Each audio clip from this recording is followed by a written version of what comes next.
speak to the resolution? The chair recognizes Representative Garrett. Thank you, Mr. Speaker. Today I rise to voice my opposition to this incredibly misguided resolution. In Michigan, thousands of our residents have joined together as a movement with people all over the world to shine a light on this pervasive and systemic devaluation of Black lives in this country. The truth is pretty simple. Regardless of how complicated my colleagues attempt to portray it as. And the truth is that the cause for defunding the police are, at their core, a call for transformational change. Again, just simple transformational change. Now, I understand this topic makes many of my colleagues uneasy. And of course, if you don't understand the barriers that Black people face on a day-to-day basis, it probably would make you a bit uncomfortable. But I like to ask all of you to just imagine how it feels to be criminalized just for being Black and treated like a second-class citizen solely because of the color of your skin. It should go without saying, but interactions with police officers should not, and I would say it again, should not be a death sentence that we keep having to deal with.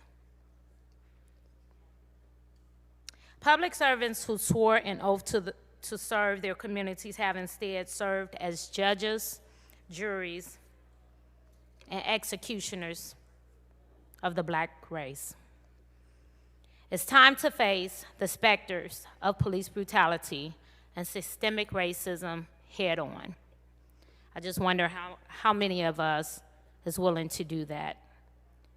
The clock continues to tick, and lives continue to be lost at the hands of our police department and police officers who we look forward to keep us safe.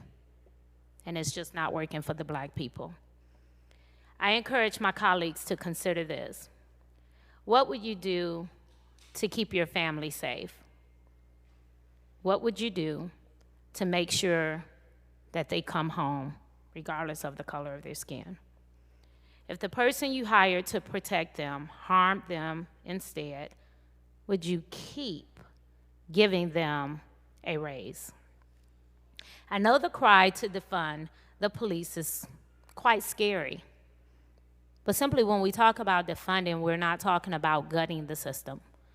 We're just talking about reappropriating dollars, whether it be to your educational systems, after-school programs, senior programs, and quite frankly, mental health could use a boost in some of that funding.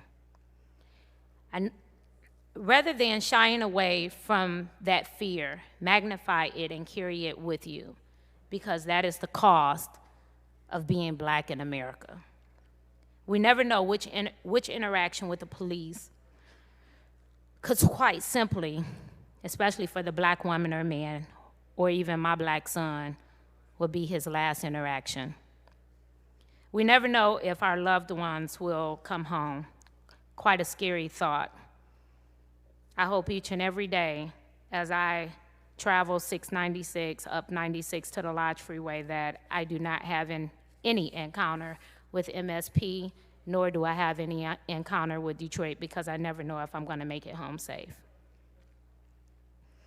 Now I understand the topic. I do apologize. So as uncomfortable as this makes you, we are fighting for our lives, and the vote you take today will ring forever as a signal whether or not the systemic killings of those like me are important enough to at least have some in-depth conversation.